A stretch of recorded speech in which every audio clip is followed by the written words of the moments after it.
ہمارا عقیدہ ہے کہ اللہ جب کوئی شخص کسی کو بچا نہ سکے تو پروردگار عالم تو بچا ہی سکتا ہے، اللہ تو بچا ہی سکتا ہے۔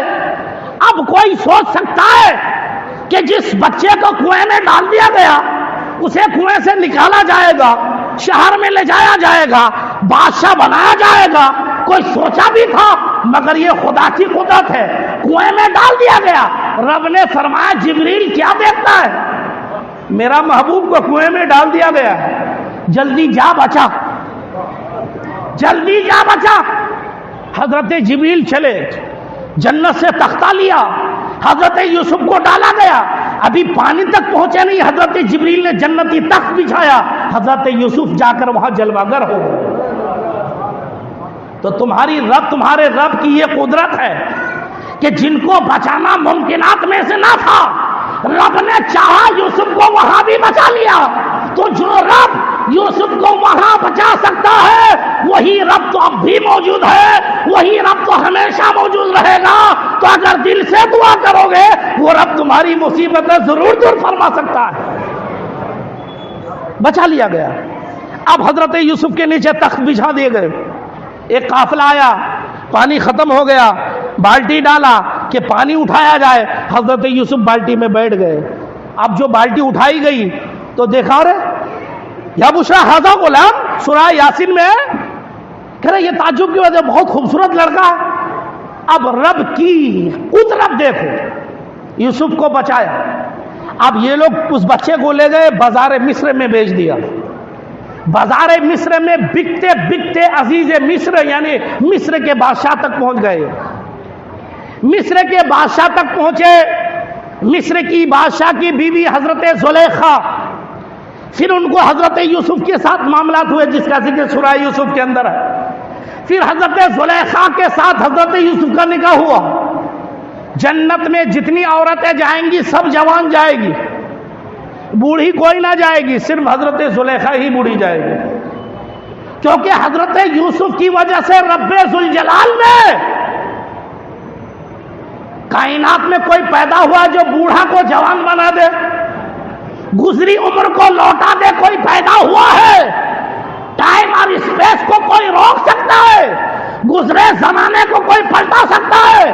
مگر یہ تمہارے رب کی قدرت ہے کہ زلیخا معمر ہو چکی تھی، بوڑھی ہو چکی تھی، یوسف سے نکاح کے وقت اللہ نے زلیخا کی عمر لوٹا دیا، جوان بنا دیا۔ یہ تمہارے رب کی قدرت ہے۔ اب جتنی عورتیں جنت میں جائے گی جوانی کی حالت میں سوائے زلیخا کے، کیونکہ ان کی جوانی دنیا ہی میں لوٹا دی گئی۔ کیا پیاری بات ہے، پیاروں کی کیا بات ہے کہ حضرت یوسف اللہ کے نبی ہے، محبوب ہے، اپنے نبی کے لیے رب نے ایک عورت کے بڑھاپے کو جوانی میں بدل دیا۔ یہ رب کی قدرت ہے، یہ رب کی قدرت ہے۔ پھر مصر کے بادشاہ بنے حضرت یوسف، جن بھائیوں نے حسد کیا تھا یہ محتاج ہو کر ان کی بارگاہ میں آئے۔ حضرت یوسف نے پوچھا اچھا، پوری کہانی ہے اس میں قرآن میں سورہ یوسف کے اندر پڑھیے۔ بات بنتے بنتے حضرت یوسف کو پتا چل گیا یہی سب میرے بھائی ہیں۔ بات لیتے لیتے حضرت یوسف اچھا تمہارے کوئی ابا؟ ہاں ہمارے ایک بوڑھے ابا ہیں، وہ ضعیف ہو گئے ہیں، ان کے ایک بیٹے تھے گم ہو گئے، وہ کہاں چلے گئے، ان کے لیے رو رو کر کے ان کی بینائی چلی گئی۔ اب ذرا بات سن لو، عقیدہ درست کر لو۔ حضرت یوسف نے اپنی قمیص اتاری، فرمایا یہ میری قمیص لے لو، لے جا کر تمہارے ابا کی آنکھوں میں لگا دینا، ہو سکتا ہے ان کی بینائی واپس آ جائے۔ یہ قرآن مقدس میں ہے۔ ان کے بچے چلے، حضرت یعقوب علیہ السلام ہیں، کہہ رہے ہیں درباریوں سے، لوگوں سے، مجھے میرے بیٹے کی خوشبو آ رہی ہے، بیٹے کی خوشبو آ رہی ہے۔ اب حضرت یوسف کا پیرہن کرتا چلا ہے، حضرت یعقوب کی بارگاہ تک پہنچے، کہا بھائیوں نے آ کر کہ ابا حضور آج ایک شخص کے پاس گئے تھے، عزیز مصر کے پاس، مصر کے بادشاہ کے پاس، انہوں نے کہا ایسا ہے یہ میرا کرتا لے جاؤ، تمہارے ابا کی آنکھوں میں مس کر دو، بینائی واپس آ جائے گی۔ حضرت یعقوب اللہ کے نبی تھے، سب دیکھ رہے تھے، ارے وہ کوئی اور نہیں میرا بیٹا یوسف ہے، اللہ کا نبی ہے۔ کرتا حضرت یوسف کا جو آپ استعمال کرتے تھے، بدن میں پہنتے تھے، وہ بدن میں لگا ہوا کرتا یوسف کا حضرت یعقوب کی آنکھوں میں لگا تو ان کی آنکھیں ٹھیک ہو گئی، بینائی واپس آ گئی، روشنی واپس آ گئی۔ اب یہی رک کر میں بتانا چاہتا ہوں، اس کو رب نے قرآن میں فرمایا کہ جیسے ہی یوسف کا پیرہن یعقوب کی آنکھوں میں لگا، ان کی بینائی واپس آ گئی۔ تو نبی کا کرتا اگر کسی کو لگ جائے تو حسینیوں مچل کے کہو نا۔ جب یوسف کے کرتے کا یہ عالم کہ حضرت یعقوب کی بینائی واپس، تو نبی کے کرتے کا عالم کیا ہوگا؟ اور جب کرتے کا یہ عالم تو جسم کا عالم کیا ہوگا؟ اور جسم کا یہ عالم تو لعاب کا عالم کیا ہوگا؟ تو دیکھو حسین کی زندگی، نبی کی گود میں بیٹھ رہے کرتا بس ہو رہا ہے، نبی کی گود میں بیٹھ رہے بدن بس ہو رہا ہے، پھر نبی حسین کی زبان کو چوس رہے ہیں تو لعاب سے لعاب منتقل ہو رہا ہے۔ تو مجھے بتاؤ، جو حسین نبی کی گود میں بیٹھا، نبی کو کپڑے کو چھوا، نبی کے بدن کو چھوا، نبی کے لعاب کو چوسا، نبی کے گلے کو چوسا، نبی نے رخسار پہ بوسا لیا ہے، اس حسین کے مرتبے کا، رتبے کا دنیا والے کون اندازہ کر سکتا ہے کہ کیا مقام رب نے حسین کو دیا ہے؟ جو نبی کی گود میں بیٹھے، نبی کی گود میں پلے، نبی کی گود میں بڑھے، نبی کے لعاب دہن کو چوسے ایسے جیسے کھجور چوسا جاتا، اندازہ کر سکتا ہے کوئی؟ اب خدا کی قدرت کا تذکرہ چل رہا ہے کہ حضرت یوسف کو کہاں سے کہاں پہنچایا، یہ خدا کی قدرت ہی تو ہے۔ تو جو تمہارا رب اتنا بڑا کام کر سکتا ہے تو تمہارا چھوٹا کام نہیں کر سکتا ہے؟ اور کر سکتا ہے کہ نہیں کر سکتا ہے؟ تو دعا کر کے تھک جانے والوں، دعا صحیح سے تو کرو۔ کچھ لوگ نماز چھوڑ دیے، کہتے ہیں بھائی نماز نہیں، حضرت بہت پڑھا ہے، بہت پڑھا ہے۔ میں تو ڈر گیا، بہت پڑھا ہے، بہت پڑھا ہے۔ ارے اتنا بہت پڑھا ہے تو پھر ہو کیا گیا؟ ارے حضرت مت پوچھئے، بہت پڑھا ہے نا۔ ہم تو ڈرے بھائی اس کا کیا مطلب ہے؟ بہت پڑھا ہے حضرت نماز، پھر کیا ہوا؟ آپ مت پوچھئے حضرت، تو سب بہت پڑھا ہے، کوئی فائدہ نہیں ہوا، معاذ اللہ رب العالمین، نماز چھوڑ دیا۔ کیونکہ نماز میں آنے کے بعد دعا کرتا تھا، پروردگار ایک دکان ہے، 3 دکان دے، پروردگار ابھی 1 لاکھ روپیہ 5 لاکھ روپیہ دے، پروردگار فلاں، وہ یہی سب دعا کرتا تھا۔ اچھا یہ سب بھی دعا قبول ہو سکتی تھی، وہ زبان ہی سے مانگتا تھا، دل سے مانگتا ہی نہیں تھا۔ کہہ رہے حضرت کوئی دعا قبول، نماز چھوڑ دی۔ ایسے لوگ بھی ہیں۔ ارے نادان، توبہ کر، توبہ، نماز صحیح سے پڑھ، نماز تو افضل الدعا ہے۔ اگر نماز پڑھ کے تو دعا نہیں بھی کرے گا تو نماز تو سب سے افضل دعا ہے۔ اگر نماز کے طریقہ کے مطابق فرائض کو ادا کر کے، واجبات کو ادا کر کے، سنن کو ادا کر کے، جیسا طریقہ نماز پڑھنے کا نبی نے بتایا پڑھ، اللہ تمہاری مصیبتیں دور کر دے گا۔ اور اگر یہاں راحتیں کسی وجہ سے نہ ملی تو آخرت کی راحتیں تو اے نمازیوں صرف تمہارے ہی لیے ہے۔ کیا تم یہ نہیں چاہتے؟ حدیث پاک ہے کہ اللہ کچھ دعائیں بچا کے رکھ دیتا ہے آخرت کے لیے۔ ارے یہاں بدلہ مل جائے تو ختم بھی ہو جائے گا، اگر رب آخرت میں بدلا دے تو وہ بہتر ہے نا۔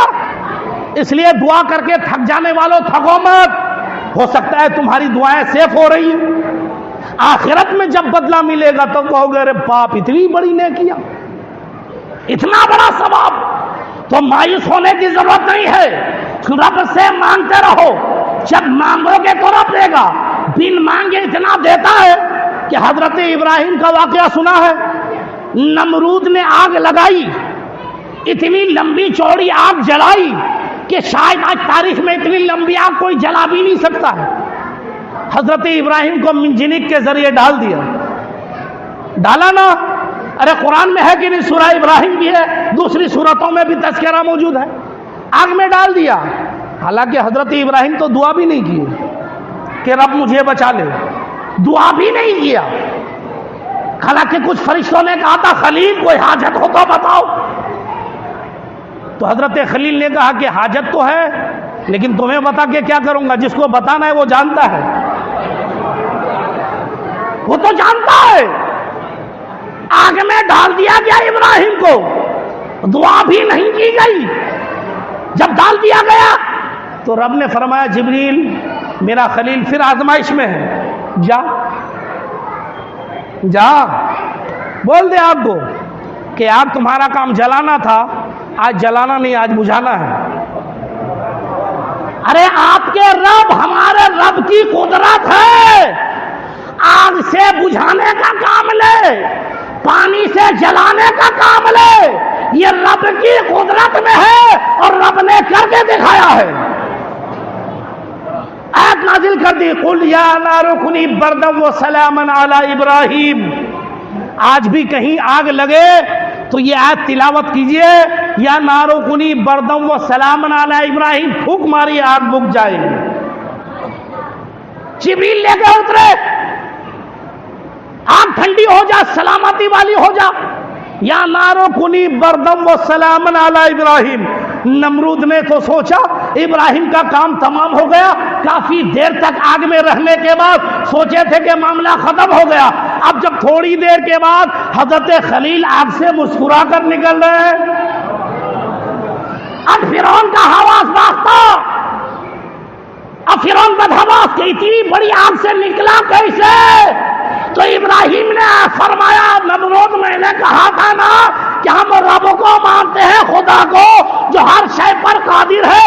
تو خدا نہیں ہے، خدا وہ ہے جو آگ سے جلنے کا بھی کام لیتا ہے، آگ سے بجھانے کا کام بھی لیتا ہے. کیونکہ اسی نمرود نے کہا تھا میں بھی تو خدا ہوں. ابراہیم تم خدا کو مانتے ہو، مجھے خدا مان. کہا کیوں؟ کہا تم خدا کو خدا کیوں مانتے ہو؟ کہتا اس لیے کہ میرا خدا سورج کو پورب سے نکالتا ہے، پچھم میں ڈباتا ہے. نہیں، پہلے کہا کہ میرا خدا وہ ہے جو زندگی بھی دیتا ہے موت بھی دیتا ہے. تو نمرود کہا دو غلاموں کو بلایا، ایک کو مار دیا ایک کو چھوڑ دیا. کرے یہ تو ہم بھی کرتے ہیں، ایک کو زندگی دے دیا ایک کو موت دے دیا. چھوڑنے کو زندگی سمجھ رہا ہے نادان. تو حضرت ابراہیم الجھے نہیں کہ جاہل ہے. تو حضرت ابراہیم کہنے لگے نادان، میرے خدا کی خل یہی شان ہے، اور بھی شان ہے. کہا اور کیا ہے؟ کہا میرا خدا وہ ہے جو سورج کو پورب سے نکالتا ہے پچھم میں ڈباتا ہے. اگر تو خدا ہے تو پچھم سے نکال پورب میں ڈبا. تو قرآن مقدس سورہ بقرہ میں ہے فبہت الذی کفر، کافر مبہوت ہو گیا، کوئی جواب ہی نہیں بن پایا. کیا وہ سورج کو پورب سے پچھم سے نکال کر پورب میں ڈبا سکتا تھا؟ نہیں ڈبا سکتا تھا. وہ حضرت ابراہیم علیہ الصلوۃ والتسلیم نے نمرود کو بتا دیا کہ اے نمرود میں نے تجھ سے پہلے ہی کہا تھا نا کہ تو خدا نہیں ہے میاں، خدا تو اللہ ہے، خدا تو پروردگار ہے جس کی ہم عبادت کرتے ہیں، جس رب کے بارے میں ہمیں عقیدہ ہے کہ وہ سب کچھ کر سکتا ہے. وہ سورج کو پورب سے نکال کر پچھم میں ڈباتا ہے، اور جب قیامت قریب آئے گی تو پچھم سے نکال کر پورب میں ڈبائے گا. یہ میرا رب کی شان ہے. اور اے نمرود آج میرے آگ سے صحیح سالم نکلنے پر تعجب نہ کر، کیونکہ آگ کو جلانے کی تاثیر رب نے عطا فرمائی ہے. تو جس رب نے جلانے کی تاثیر عطا فرمائی اس رب کی قدرت میں ہے کہ اس جلانے کی تاثیر کو ختم کر کے بجھانے کی تاثیر پیدا کر دے. تو اے نمرود اب بھی میں تجھے دعوت دیتا ہوں، اپنے جھوٹے کھوکھلے دعووں سے باز آ جا. میرے رب پہ ایمان لیا، میرے خدا پہ ایمان لیا، اتنی بڑی آگ میں تو ڈالا، میں مسکرا کر باہر آ گیا. یہ میرے مذہب کی اور میرے خدا کے سچا ہونے کی دلیل ہے. تو آپ کے رب کی، ہمارے رب کی یہ طاقت کہ اس دہکتی ہوئی آسمانوں سے جس کے شعلے باتیں کر رہے تھے اس آگ سے زندہ صحیح سالم نکالنا حضرت ابراہیم کو، یہ خدا کی قدرت ہے. جب ابراہیم کو آگ سے رب نکال سکتا ہے، آپ کو مصیبت سے نہیں نکال سکتا؟ جو ابراہیم کا خدا ہے وہی ہم سب کا بھی خدا ہے، وہی ہم سب کا بھی رب ہے، وہی ہم سب کا بھی مالک ہے. اس لیے مومنو آپ کے رب کی بہت بڑی شان ہے وہ جو چاہے کر سکتا ہے، جتنا چاہے دے سکتا ہے، جو چاہے دے سکتا ہے۔ رب پر کسی کو اعتراض کرنے کا کوئی حق نہیں، رب پر آبجیکشن کرنے کا کوئی حق نہیں۔ بات بہت آگے نکل گئی، میں نے جو موضوع لیا تو اس پر تو کوئی جو آیت تلاوت کی تھی بات ہی نہیں کر پایا میں، اور میں بات کروں گا بھی نہیں آج، کیونکہ الحمد شریف پر بھی کیا مجھے بات کرنا پڑے گا؟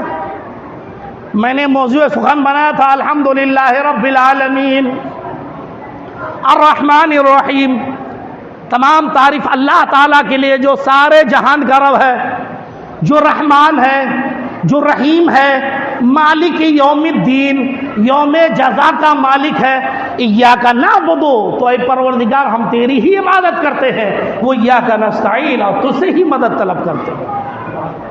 تو الحمد شریف پڑھ لیں گے نا آپ لوگ، ترجمہ کے ساتھ، ٹرانسلیشن کے ساتھ۔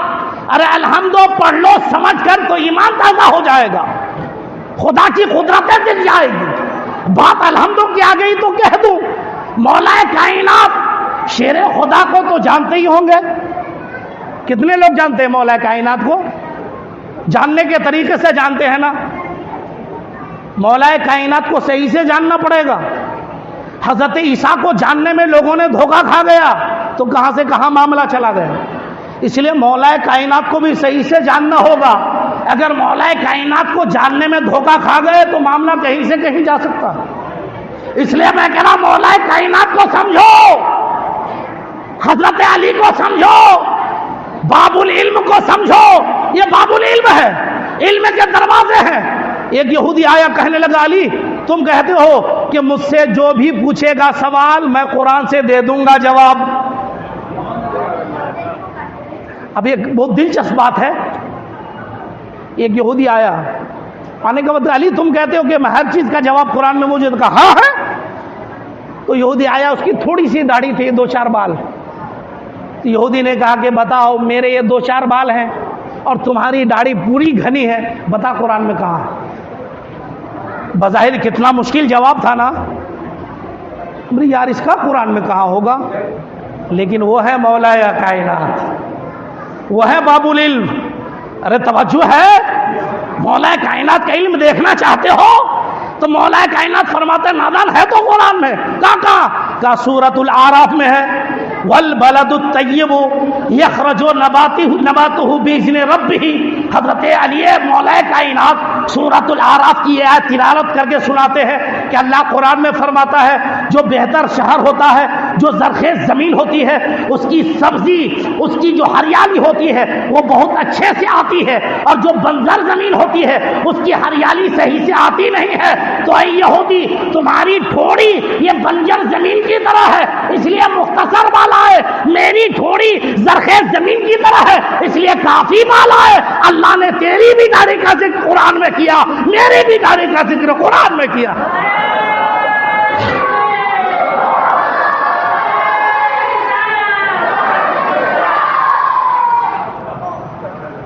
سمجھے؟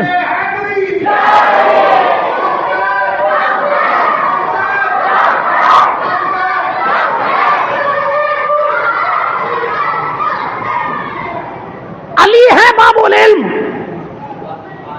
اب اس زمانے میں کچھ لوگ علی بننا چاہتے ہیں، نادان ایک ہی علی آیا ہے دنیا میں، اس لیے زیادہ دادا گیری مت کر۔ بہت سارے لوگ ہمارے لیے تو قرآن کافی ہے، ارے نادان قرآن سمجھ کے تو پڑھ سکتا ہے، یہ علی ہیں، یہ دعائے مصطفیٰ ہیں، نبی نے دعا کر دی تھی علی ہے۔ اب سنو علی کی بات، الحمد شریف 4 بار پڑھو الحمدللہ تو ایک ختم قرآن کا ثواب۔ الحمدللہ میں سب کچھ بیان ہے، ایمان کا بیان، توحید کا بیان، رسالت کا بیان، دنیا کا بیان، عقبہ کا بیان، پوری کائنات کا بیان۔ علیم کہتے ہیں کہ الحمد شریف میں ہے، اس زمانے میں کوئی الحمد پڑھ کے سارا بیان دے دے؟ مولا کائنات کا اب قول سنو، شیر خدا باب العلم فرماتے ہیں کہ پورے قرآن مقدس کی تفسیر خلاصہ الحمد شریف میں ہے، پورے قرآن مقدس کا خلاصہ الحمد شریف میں، اور الحمد شریف کا خلاصہ بسم اللہ الرحمن الرحیم میں۔ علی ہیں فرما رہے ہیں.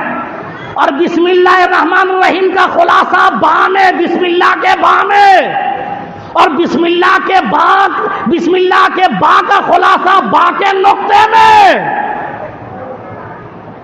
سمجھ رہے ہو؟ پورا الحمدوں کا خلاصہ قرآن کا الحمدوں میں، الحمدوں کا خلاصہ بسم اللہ الرحمن الرحیم میں، بسم اللہ الرحمن الرحیم کا خلاصہ بسم اللہ کے با میں، بسم اللہ کے با کا خلاصہ نقطے میں. اب مولا کائنات فرماتے ہیں لوگوں وہ نقطہ میں ہی ہوں. علی فرماتے وہ نقطہ میں ہی ہوں. تو کیوں نہ فرمائے علی کہ مجھ سے جو پوچھو گے میں جواب قرآن سے دیتا نظر آؤں گا، کیونکہ علی کے سینے میں پورا قرآن ہے اور پورے قرآن میں کائنات کا پورا بیان ہے. تو آپ خود پڑھ لیں الحمد شریف بھائی. اب میرا وقت بھی ہو گیا، 10:30 بج گئے ہیں. ماشاءاللہ مسجد پوری کھچا کھچ بھر گئی ہے. واقعی حسین کے دیوانوں سنو، آج جو میں بیان کر رہا ہوں یہ کربلا سے الگ نہیں ہے، کیونکہ کربلا کے تاجدار کا پیغام ہی توحید کا پیغام ہے. ایک رب ہونے کا پیغام ہے، ایک خدا ہونے کا پیغام ہے، ایک اللہ ہونے کا پیغام ہے. اس لیے اسی پیغام کو عام کرو. تو یہی تو پیغام کربلا ہے، یہی تو پیغام کربلا ہے. تو اللہ ایک ہے، پاک ہے، بے عیب ہے، بے مثل و مثال ہے، ہمیشہ تھا، ہمیشہ ہے، ہمیشہ رہے گا. اللہ کے اچھے اچھے نام ہیں. 28واں پارہ سورۃ الحشر میں آخری میں پڑھو، هو اللہ الذی لا الہ الا هو عالم الغیب والشہادۃ هو الرحمن الرحیم، هو اللہ الذی لا الہ الا هو الملک القدوس السلام المؤمن المہیمن العزیز الجبار المتکبر، هو اللہ الخالق الباری المصور لہ الاسماء الحسنی. یہ نام تو ہے، ان کے علاوہ بھی اللہ کے اچھے اچھے نام ہیں. لہذا اللہ کے اچھے اچھے ناموں سے اللہ کو یاد کرو، خدا کو یاد کرو، رب کو یاد کرو. کربلا میں حسین نے کس کو یاد کیا تھا؟ اس لیے سنیوں تھوڑا آگے بڑھنے کی، اتنی پیچھے مت رہ جاؤ. اپنے پیروں سے بھی آگے بڑھنے کی کوشش کرو، مزاروں سے بھی آگے بڑھنے کی کوشش کرو، صحابہ تک پہنچو، اہل بیت تک پہنچو، رسول خدا تک پہنچو. خدا تک پہنچنے کی کوشش کرو، وہ تمہارا مددگار ہے، وہ تمہارا خالق ہے. تو الحمدللہ رب العالمین، تمام تعریف پروردگار عالم کے لیے. اسی پروردگار عالم نے رب کی قدرت کے شاہکار مولا کائنات کے لیے مقام صحابہ میں نمرود سے حضرت ابراہیم نے کہا تھا ہے مجال تو پورب سے نکال دے، پچھم سے نکال دے سورج. لیکن اللہ کے نبی نے مولا کائنات کے لیے نکال دیا مقام صحابہ میں. ارے نکالا کہ نہیں؟ بات سمجھ میں آ گئی؟ کیونکہ اس میں جائیں گے ٹائم لگ جائے گا. نکالا نا مقام صحابہ میں مولا کائنات کی اثر چھوٹی تھی. نبی نے اشارہ کیا تھا، ڈوبا سورج نکلا تھا. ارے جس نبی کو اتنی طاقت رب نے عطا فرمایا ہے، تو جس رب نے نبی کو بنایا ہے اس رب کی طاقت و قوت کا عالم کیا ہوگا؟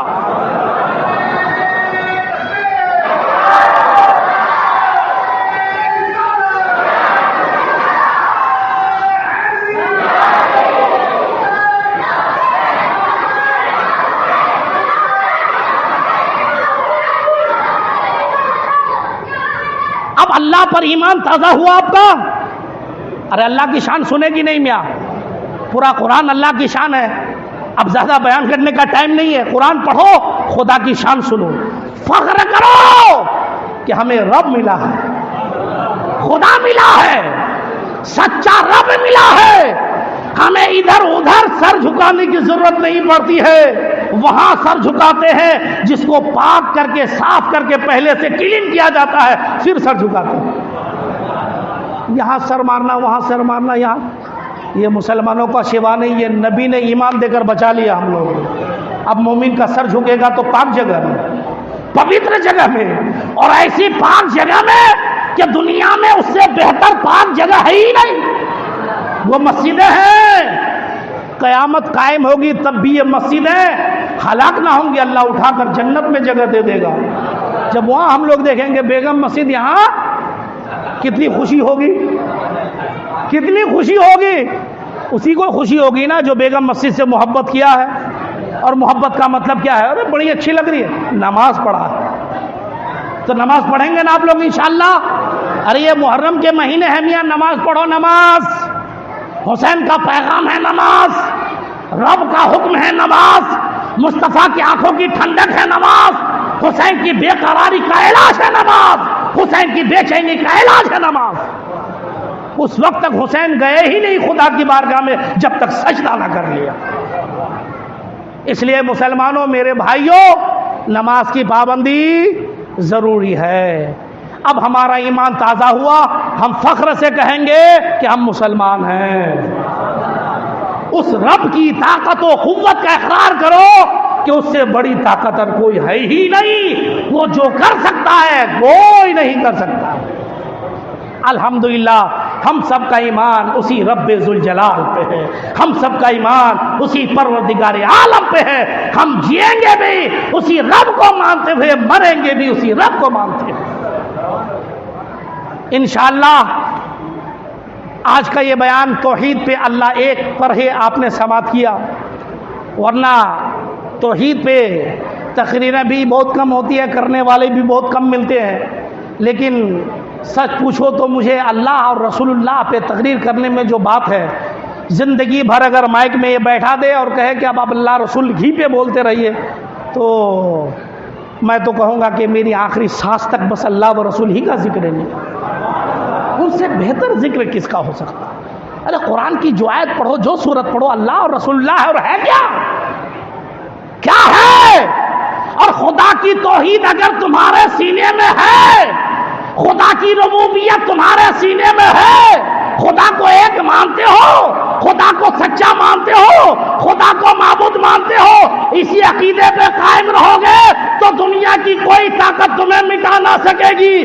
بہت پہلے ڈاکٹر اقبال نے کہا تھا، جب انگریزوں نے مٹانے کی کوشش کی تھی تو ڈاکٹر اقبال نے کہا تھا توحید کی امانت سینوں میں ہے ہمارے، آسان نہیں مٹانا نام و نشاں ہمارا۔ جس سینے میں توحید کی امانت ہو اسے کائنات نہیں مٹا سکتی، اسے دنیا نہیں مٹا سکتی۔ اگر اللہ پر ایمان ہے تو مومن تھا، انشاءاللہ قیامت تک زندہ رہے گا۔ لوگ آتے جائیں گے، جاتے جائیں گے، تکلیفیں آئے گی، لیکن توحید کی امانت اگر سینے میں ہے انشاءاللہ ہمارا ایمان نکھرتا رہے گا۔ ہمارا مذہب اسلام کل بھی زندہ تھا، آج بھی زندہ ہے، انشاءاللہ ہمیشہ زندہ رہے گا۔ اللہ کرم فرمائے، رحم فرمائے۔